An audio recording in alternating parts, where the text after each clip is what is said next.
Dans le modeste village de Chushui, où les rizières s'étendaient à perte de vue sous un ciel d'azur, vivait Zhang Xiaolong, un jeune homme au cœur pur mais aux poches vides. Son amour pour Muruhana, la douce fleur du village, était aussi profond que les racines d'un vieil arbre, mais leur union semblait une promesse inaccessible. Muruhana, avec son sourire lumineux et sa gentillesse naturelle, était le rayon de soleil de sa vie. Mais le destin, ou plutôt la cruauté des hommes, avait placé un obstacle insurmontable sur leur chemin, Shu Lahu, un homme dont la richesse ne masquait qu'une âme sombre et avide. Shu Lahu, ivre de pouvoir et d'orgueil, convoitait également Muruhana. Il avait posé une condition draconienne pour quiconque oserait la courtiser. Une dot de 200 000 yuan, une somme astronomique pour Xiaolong, dont la famille luttait chaque jour pour survivre. Le poids de cette somme écrasait l'esprit de Xiaolong, transformant ses rêves en un fardeau douloureux. Chaque regard échangé avec Muruhana était teinté d'une douce mélancolie, un amour qui brûlait fort mais qui semblait condamné par les réalités brutales de leur monde. L'humiliation de ne pas pouvoir offrir à la femme qu'il aimait la vie qu'elle méritait rongeait Xiaolong.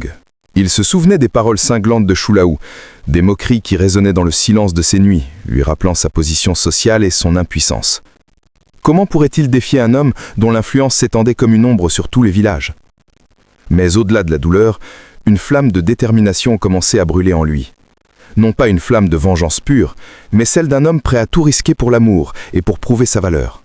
Il ne s'agissait plus seulement de Muruhana, mais de sa propre dignité, de son droit à rêver et à construire un avenir meilleur, non seulement pour lui et Muruhana, mais pour tous ceux qui, comme lui, subissaient l'injustice. Le doux parfum des rizières et le chant des cigales, qui autrefois berçaient ses espoirs, semblaient maintenant lui murmurer des paroles d'encouragement, un appel à la lutte. Xiaolong savait que pour conquérir le cœur de Muruhana et la main de sa famille, il devait d'abord conquérir son propre destin. Le chemin serait ardu, semé d'embûches et de désillusions.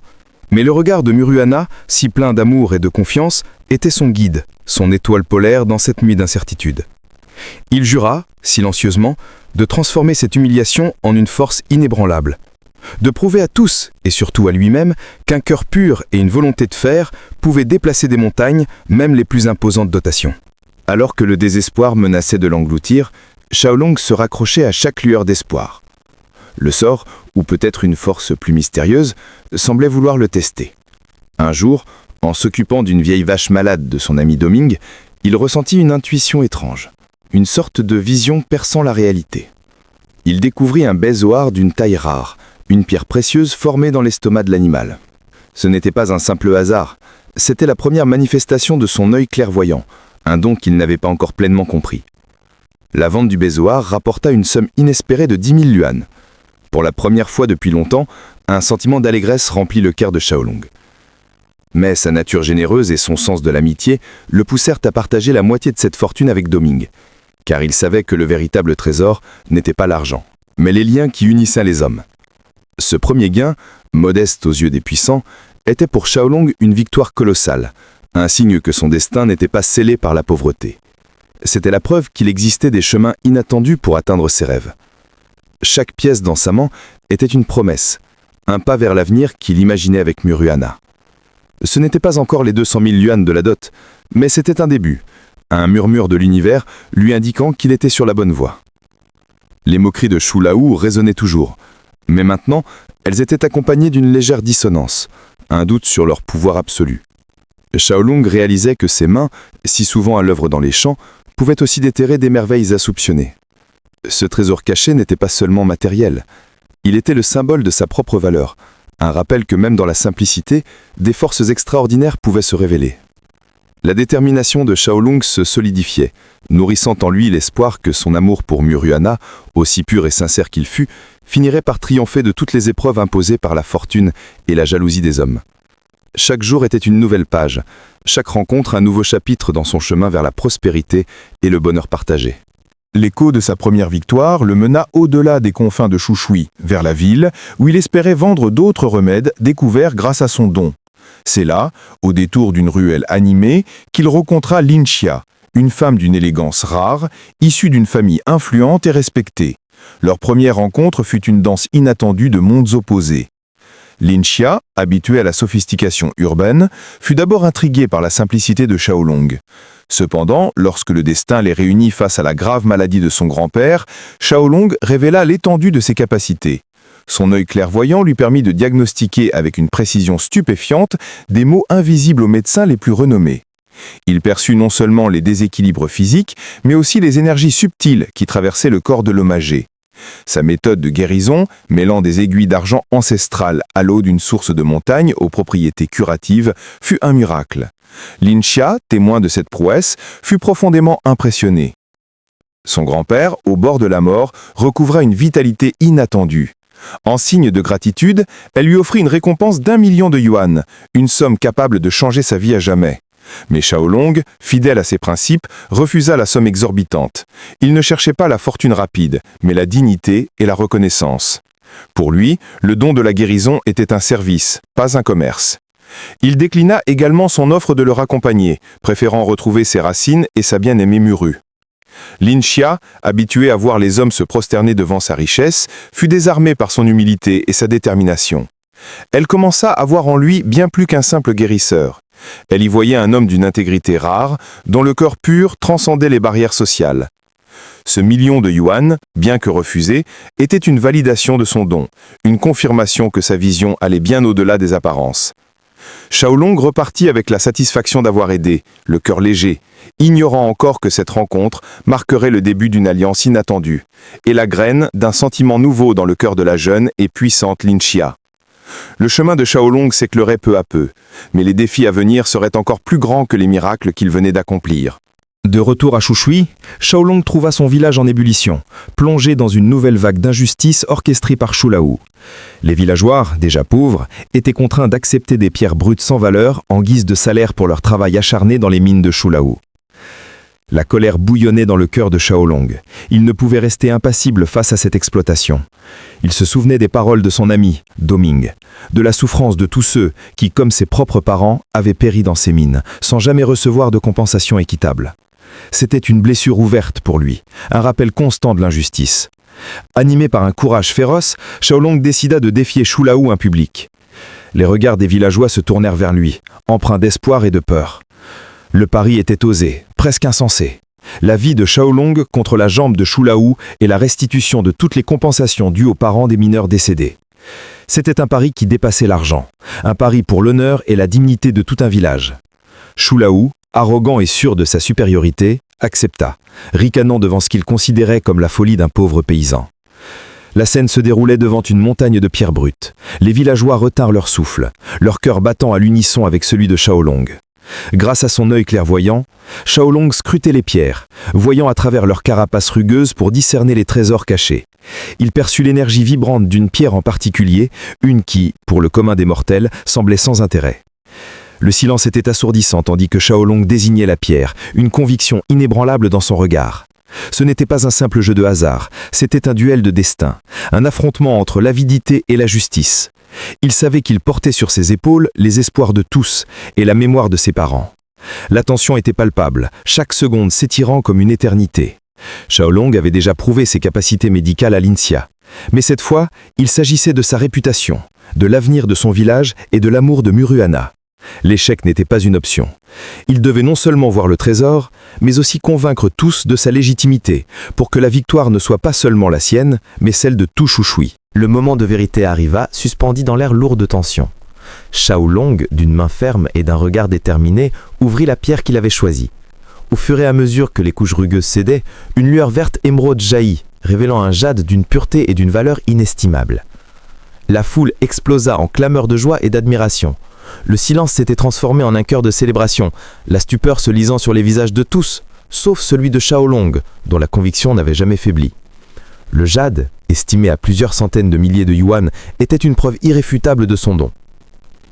Xiaolao, arrogant et sûr de lui, fut foudroyé par cette défaite humiliante. Ses ricanements se figèrent sur ses lèvres, remplacés par une rage impuissante. Face aux regards accusateurs des villageois et à l'évidence de la victoire de Xiaolong, il fut contraint de s'agenouiller, de s'excuser et de promettre de payer les compensations dues aux familles des mineurs. L'honneur de Xiaolong était restauré, et avec lui, celui de tout le village de Shushui. L'argent des compensations, doublé de l'assurance d'un avenir meilleur, était une victoire éclatante sur l'injustice. Mais au-delà de la fortune, c'était la dignité retrouvée qui réchauffait le cœur des villageois. Xiaolong, les fonds en main, put enfin se présenter devant la famille de Muruhana. Non plus comme un prétendant pauvre, mais comme un homme capable de tenir ses promesses. Il paya la dot de 200 000 yuan, une somme qui, quelques semaines auparavant, semblait un rêve lointain et impossible. Muruhana, les yeux brillants de larmes de joie et de soulagement, se jeta dans ses bras. Son amour, si longtemps mis à l'épreuve, venait de triompher. Cette victoire était plus que personnelle. Elle était le symbole qu'un homme au cœur pur, doté d'une vision unique et d'une détermination sans faille, pouvait non seulement changer son propre destin, mais aussi celui de sa communauté.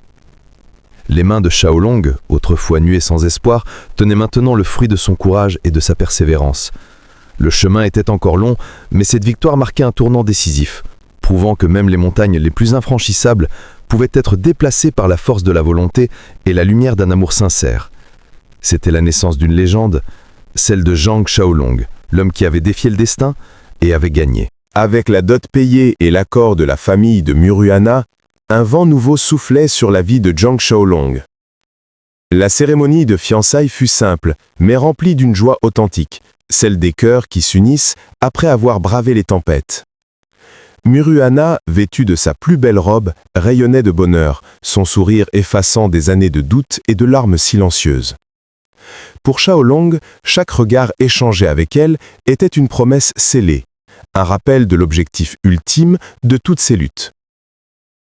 Il lui jura non seulement de l'épouser, mais de bâtir pour elle et pour leur future famille un empire, un avenir où il ne manquerait de rien. Il dessina pour elle des rêves grandioses, des plans pour devenir l'homme le plus riche du village, capable de l'honorer par-delà les conventions sociales. Muruhana, cependant, ne cherchait pas la fortune ostentatoire. Son cœur simple aspirait à la paix, à la sécurité et à l'amour inconditionnel de Xiaolong. Elle le suppliait de ne pas se perdre dans la course à l'argent, de ne pas oublier l'essence de leur amour, qui avait survécu à la pauvreté. Ces mots étaient un ancrage pour Xiaolong, un rappel que la vraie richesse résidait dans le partage et la tendresse. Il lui promit de rester fidèle à ses valeurs, de ne jamais laisser la quête de la prospérité altérer son âme. Il savait que le chemin qu'il entreprenait n'était pas seulement pour son propre épanouissement, mais aussi pour protéger Muruhana des dangers et des injustices du monde. Il envisageait de créer des entreprises florissantes, de mettre son don au service du bien commun, et de faire de Shui Sui un village prospère où personne n'aurait à souffrir la pauvreté qu'il avait connue. Chaque défi relevé, chaque victoire remportée, était un pas de plus vers la réalisation de ses promesses. Les mains de Muruhana, douces et réconfortantes, étaient sa boussole. Il ressentait une détermination nouvelle, non pas seulement pour amasser de l'argent, mais pour prouver que l'amour et l'intégrité pouvaient être les fondations d'une vie riche et significative. L'avenir s'annonçait radieux, teinté des couleurs de l'espoir et de la passion. Un futur où Zhang Xiaolong, le paysan au grand cœur, deviendrait le protecteur et le pourvoyeur de bonheur pour Muruhana, sa douce et inébranlable étoile. Alors que Xiaolong traçait son chemin vers la prospérité, le destin le mit sur la route de Li Shunhua, une veuve au passé douloureux dont la vie était désormais enchaînée par de lourdes dettes de jeu. Son défunt mari, Brother Wong, lui avait laissé un magasin d'antiquités qui, malheureusement, avait été englouti par les vices de Chinois et des usuriers sans scrupules. Le cœur de Xiaolong, toujours sensible à la détresse d'autrui, ne pouvait ignorer son appel à l'aide. Il vit en elle une âme brisée, mais aussi une opportunité.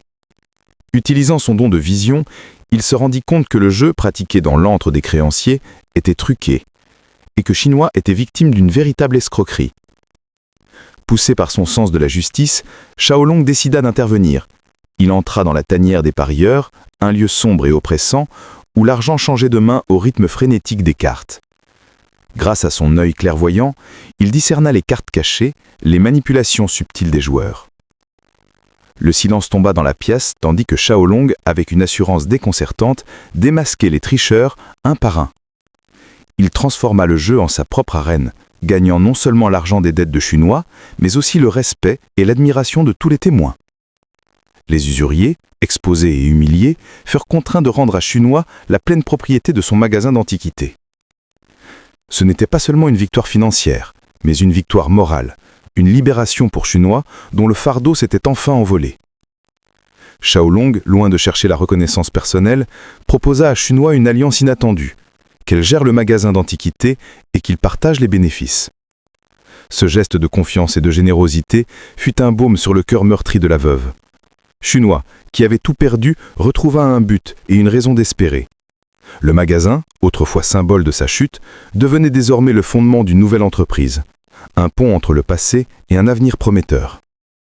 Xiaolong avait non seulement sauvé Shunhua de la ruine, mais il avait aussi jeté les bases d'une collaboration qui allait le propulser au cœur du monde des antiquités, un monde où son don serait, une fois de plus, une clé vers des richesses insoupçonnées. Ce chapitre marquait non seulement l'étendue de ses capacités, mais aussi la profondeur de son humanité. Un homme prêt à se battre pour la justice et le bien-être de ceux qui croisaient leur chemin. L'antique magasin de Lichunhua, autrefois un gouffre financier, se transforma sous la direction conjointe de Xiaolong et de la veuve reconnaissante. Ce n'était pas un simple commerce, mais un terrain de jeu pour l'incroyable don de Xiaolong. Avec son œil clairvoyant, il pouvait distinguer les véritables trésors parmi les objets les plus modestes, même ceux considérés comme des produits défectueux par les experts. Tandis que Shunhua s'occupait de la logistique, Xiaolong parcourait les marchés, les ventes aux enchères et les boutiques d'antiquaires, faisant l'acquisition de pièces à des prix dérisoires pour leur redonner, par sa vision, leur juste valeur. Il ne s'agissait pas de simples réparations matérielles. Il semblait pouvoir restaurer l'essence même des objets, révélant leur autochicité et leur histoire cachée. Des vases brisés retrouvaient leur intégrité, des miroirs ternis leur éclat d'antan, des peintures endommagées leur splendeur originelle. Ce phénomène, inexplicable pour les autres, était la manifestation de son pouvoir unique. Très vite, la rumeur de ce dieu de l'appréciation se répandit comme une traînée de poudre dans le monde des antiquités. Son succès fut fulgurant et les bénéfices s'accumulèrent à une vitesse vertigineuse. Xiaolong, avec l'aide dévouée de Shunhua, accumulait les millions, dépassant toutes ses attentes initiales.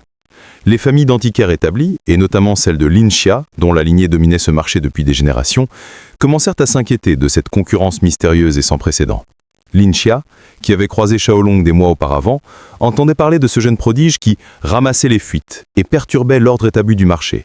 Elle se demandait si ce jeune paysan qu'elle avait rencontré, et dont l'humilité l'avait tant marqué, était le même homme qui bousculait désormais son monde.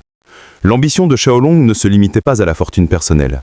Il voyait dans cette entreprise une manière d'honorer Muruhana, de construire un héritage pour elle et son village. Chaque pièce vendue à prix d'or était un pas de plus vers la réalisation de ses promesses. Il prouvait au monde que le vrai savoir ne résidait pas toujours dans les livres ou les diplômes, mais parfois dans un don pur, une intuition mystérieuse capable de transformer le dérisoire en inestimable. Ce nouveau chapitre de sa vie était une explosion de réussite. Mais il savait que la richesse s'accompagnait aussi de jalousie et d'envie, et que de nouveaux défis l'attendaient inévitablement. Malgré l'éclat de son succès dans le monde des antiquités, le cœur de Xiaolong restait ancré à Shushui et à sa promesse d'apporter la prospérité à son village. Il se souvenait des récits de son père, des légendes d'une source de longévité cachée dans les montagnes avoisinantes, dont l'eau possédait des vertus exceptionnelles, capables de prolonger la vie et de guérir les maux. Cette source, tarie depuis des années à cause des activités minières, était devenue un mythe, un espoir perdu. Grâce à son œil clairvoyant, Xiaolong se lança dans une quête personnelle pour retrouver cette source mythique. Sa vision lui permit de suivre les flux souterrains, de percer les secrets de la Terre. Après des jours d'exploration minutieuse, il la découvrit, jaillissant d'une fissure rocheuse, une eau cristalline dont l'énergie vibrait sous ses sens. Ce n'était pas seulement de l'eau, c'était la promesse d'un avenir radieux pour Shushui. Xiaolong, animé par une vision ambitieuse, proposa à Shenruji, la jeune et idéaliste chef de village, de créer une usine d'embouteillage, offrant des parts à chaque famille du village. Son projet était audacieux, transformer l'eau de la source de longévité en une richesse partagée, capable de générer des millions en dividendes annuels, faisant de Shushui le village le plus prospère de la région. Cette idée révolutionnaire fut accueillie avec un mélange d'espoir et de scepticisme par les villageois, qui avaient déjà tant souffert des promesses non tenues. Cependant, la vision et la détermination de Xiaolong, combinées à son succès récent, commencèrent à les convaincre. Mais la nouvelle de la découverte de la source attira inévitablement l'attention de Shulaihu, dont la cupidité ne connaissait aucune limite. Il avait longtemps cherché cette source pour son propre profit, et voyait en Xiaolong un obstacle intolérable. La source de longévité, pour Xiaolong, était plus qu'une simple ressource. C'était un symbole de résilience, une preuve que la nature, même après avoir été pillée, pouvait encore offrir ses trésors. Il savait que cette découverte allait engendrer de nouveaux conflits, mais il était prêt à défendre son village et ses habitants, à protéger cette source de vie contre tous ceux qui cherchaient à la monopoliser pour leur seul gain. Son engagement envers Shushui était inébranlable, sa promesse de prospérité une mission sacrée. Il sentait que le véritable test de son leadership et de ses capacités était encore à venir, au cœur même de son village natal. La découverte de la source de longévité devint le théâtre d'une confrontation inévitable. Shuklaou, furieux de voir Xiaolong s'emparer de ce qu'il considérait comme son dû, arriva avec ses hommes, bien décidés à s'approprier la source par la force. Il chercha à manipuler les villageois, à les convaincre de la folie des promesses de Xiaolong. Mais la confiance en Xiaolong avait grandi, enracinée dans ses actions passées. Face à la rhétorique venimeuse de Shuklao, Xiaolong ne recula pas. Il démasqua publiquement les intentions malveillantes de son rival, révélant que Shuklao n'avait jamais cherché le bien-être du village, mais seulement l'exploitation de ses ressources pour son propre enrichissement. Les villageois, autrefois hésitants, se rallièrent à Xiaolong, leur voix s'élevant en un chœur de soutien. L'atmosphère devint électrique, la tension atteignant son paroxysme lorsque Shuklao ordonna à ses hommes d'attaquer. Xiaolong, qui avait toujours privilégié l'intelligence et la ruse, se révéla être également un maître des arts martiaux. Ses mouvements étaient fluides, précis, chaque coup portant l'écho de sa détermination. Il défendit la source de longévité avec une ferveur inébranlable, repoussant les assaillants un par un, protégeant la chef de village Shen Ruyu et les autres villageois. C'était un spectacle époustouflant, celui d'un homme qui, malgré son humilité, possédait une force et une agilité inattendues. Shuklao fut vaincu, ses hommes dispersés, son arrogance brisée par la puissance de Xiaolong. Mais la défaite de Shuklao n'était qu'une bataille gagnée. La guerre n'était pas terminée. Rapidement, Shu Haishan, le père de Shuklao, un homme d'affaires impitoyable et puissant, arriva sur les lieux.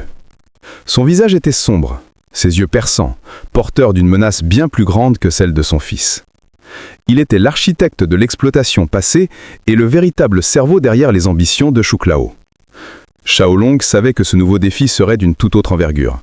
Face à Shu Haishan, il n'était plus question de simple rivalité locale, mais d'une lutte contre un empire d'influence. La source de longévité, symbole de l'espoir du village, devenait un enjeu majeur, non seulement pour Shushui, mais aussi pour les ambitions des familles puissantes.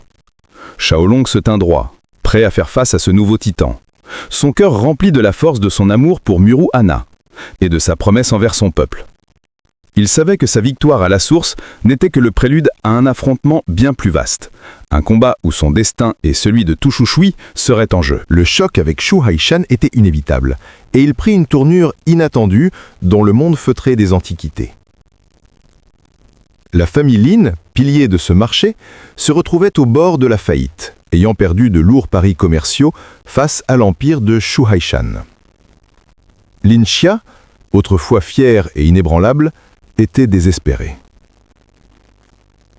En apprenant la situation critique de la famille Lin, Xiaolong, se souvenant de leur rencontre et de la bonté de Lin Xia, accepta de les aider. Pour lui, ce n'était plus qu'une simple transaction. C'était une question d'honneur et de loyauté. Il accepta de représenter la famille Lin lors d'une compétition d'évaluation de trésors, une confrontation décisive contre Shu Haishan, dont l'enjeu était le contrôle de millions de dollars d'actifs et la réputation de toute une lignée. L'annonce de la participation de Xiaolong, un simple paysan aux yeux de l'élite, suscita le scepticisme et l'incrédulité. Lin Xia, bien que confiante en son don, sentait le poids de la pression. Comment un homme sans éducation formelle dans le domaine pourrait-il rivaliser avec les connaisseurs les plus aguerris, dont le légendaire Shinmu, que Shu Haishan avait recruté? Xiaolong, cependant, restait imperturbable. Il savait que son œil clairvoyant était sa seule et véritable arme. Il se présenta au concours avec une dignité calme, ignorant les chuchotements et les regards méprisants. Shu Haishan, arrogant et sûr de sa victoire, afficha un sourire condescendant, savourant déjà le goût de sa future conquête. La compétition était simple. Choisir 3 objets de la plus grande valeur parmi une vaste collection. Shu Haishan et Shinmu sélectionnèrent des pièces ostentatoires, des antiquités dont la valeur était déjà connue, se fiant à leur expertise et à leur réputation. Xiaolong, lui, déambula lentement, se laissant guider par son intuition. Il choisit des objets modestes, des pièces jugées sans valeur par les experts, dont une petite bouteille à priser à 100 yuan, un vase en porcelaine apparemment brisé, et un miroir en bronze considéré comme un faux. Les rires moqueurs fusèrent. Les murmures d'incrédulité emplirent la salle. La famille Lin et même Lin Xia commençaient à douter, craignant d'avoir mis leur dernier espoir entre les mains d'un fou. Mais Xiaolong, le regard fixé sur l'avenir, savait que le véritable trésor ne se révélait qu'à ceux qui avaient la capacité de voir au-delà des apparences. Il était prêt à affronter le jugement du monde, confiant en son don, sa seule boussole dans ce duel des esprits et des fortunes. Les enjeux étaient colossaux, et le destin de la famille Lin, ainsi que sa propre réputation, reposait sur la capacité de Xiaolong à révéler les secrets cachés des objets les plus insignifiants. Le moment de la révélation arriva, et le silence tomba lourdement sur l'assemblée. Shu Haishan, avec une assurance grandiloquente, présenta ces objets, dont un vase bleu et blanc de la dynastie Yuan, d'une valeur estimée à 10 millions de yuan. Les applaudissements fusèrent, les experts saluant son choix impeccable. Puis vint le tour de Xiaolong. Les rires et les murmures sceptiques s'intensifièrent alors qu'il présentait sa modeste collection d'objets défectueux. Mais, avec un calme olympien, Xiaolong commença à révéler la véritable nature de ses acquisitions. Il ne s'était pas contenté de choisir des objets. Il avait choisi des coquilles, des apparences, derrière lesquelles se cachaient des trésors insoupçonnés. La petite bouteille à priser, jugée sans valeur, contenait en réalité une perle de nuit d'une taille et d'un éclat rare, estimée à 20 millions de yuan. L'assemblée fut saisie de stupeur. Ce n'était que le début. Le vase en porcelaine, soi-disant brisé, se révélait être un originel du sein de la peinture, dont les défauts avaient été miraculeusement restaurés par Xiaolong. Le miroir en bronze, considéré comme une contrefaçon, était en fait un authentique miroir de longévité de l'impératrice Wu Zetian, dont l'état défectueux avait été sublimé par son toucher unique. Le total de ces trouvailles s'élevait à des centaines de millions, éclipsant de loin les acquisitions de Shu Haishan. Les experts, y compris Shinmu, le légendaire connaisseur, furent contraints d'admettre leur erreur, avouant que Xiaolong avait non seulement une vision, mais une capacité à réparer ou à révéler l'essence des objets, transcendant la simple expertise. La salle explosa en acclamations. Les visages de la famille Lin, passés de la détresse à l'euphorie, rayonnaient de gratitude. Shu Haishan fut anéanti, son arrogance fut brisée, et il fut contraint d'admettre sa défaite, acceptant de se retirer du monde des antiquités de Yicheng et de laisser la famille Lin en paix. Cependant, sa rage le poussa à une dernière tentative de vengeance, un coup de feu tiré sur Xiaolong, mais la chance, ou plutôt le don mystérieux de Xiaolong, le protégea, ralentissant la balle, le laissant indemne. Le triomphe de Xiaolong était total. Il avait non seulement sauvé la famille Lin de la ruine, mais il avait aussi affirmé sa place en tant que force inégalée dans ce monde. Le verdict était clair. La vérité, même cachée, finissait toujours par éclater, et le talent pur ne pouvait être ignoré. Les liens entre Xiaolong et Lin Xia, ainsi qu'entre lui et les autres femmes qui l'avaient soutenu, se renforcèrent, tissant une toile complexe d'admiration, de gratitude et de sentiments plus profonds. Xiaolong avait prouvé qu'il était bien plus qu'un homme, qu'il était une force de la nature, un maître des trésors cachés dont le destin était de transformer le monde autour de lui. Avec le soleil se levant sur un nouveau chapitre de sa vie, Xiaolong se retrouva au sommet d'un empire qu'il avait bâti pierre par pierre, trésor par trésor. Sa valeur nette atteignait des sommets vertigineux, dépassant les rêves les plus fous du jeune paysan qu'il avait été. La source de longévité, dont il avait désormais le contrôle, promettait de devenir un pilier de l'économie de Shushui, transformant la vie de chaque villageois. Mais au-delà de la fortune, le cœur de Xiaolong restait ancré dans les relations humaines. Muru Anna, sa douce et fidèle fiancée, était le centre de son univers, la raison première de toutes ses ambitions. Il rêvait de l'épouser dans le style qu'elle méritait, de lui offrir un bonheur éternel, loin des tracas et des privations du passé. Cependant, la célébrité et la fortune avaient attiré d'autres cœurs vers lui. Lin Xia, la femme d'affaires sophistiquée, voyait en lui un partenaire égal, un homme d'une intégrité et d'une puissance rare. Yung Shenchen, la fille de la ville, qu'il avait guéri de manière si intime, le regardait avec une affection grandissante, admirant sa force et sa sagesse. Li Chunhua, sa partenaire d'affaires dans l'Antiquité, partageait avec lui une complicité née des épreuves et une tendresse qui dépassait les simples transactions. Même Shen Ruyu, la chef de village, l'observait avec un mélange d'admiration et d'un sentiment qui allait au-delà du respect professionnel. Xiaolong, bien que dévoué à Muru Anna, était conscient de l'affection qu'il inspirait à ses femmes, chacune apportant une couleur unique à son existence. Il savait que le chemin vers un avenir harmonieux serait complexe, nécessitant sagesse et clarté. Son bonheur ne serait complet que s'il parvenait à équilibrer son succès avec ses valeurs, à ne pas se laisser submerger par les tentations du pouvoir et de la richesse. Il planifiait un avenir où il continuerait à utiliser ses dons pour le bien commun, à protéger les faibles et à inspirer ceux qui, comme lui, avaient commencé leur vie dans la pauvreté. La fin de cette aventure n'était en réalité qu'un nouveau commencement. Les défis futurs ne manqueraient pas, mais Xiaolong, fort de son amour, de ses dons et de son expérience, était prêt à les affronter. Le jeune paysan de Shushui était devenu un homme d'influence, un protecteur, un amant, un guérisseur et un bâtisseur d'empire.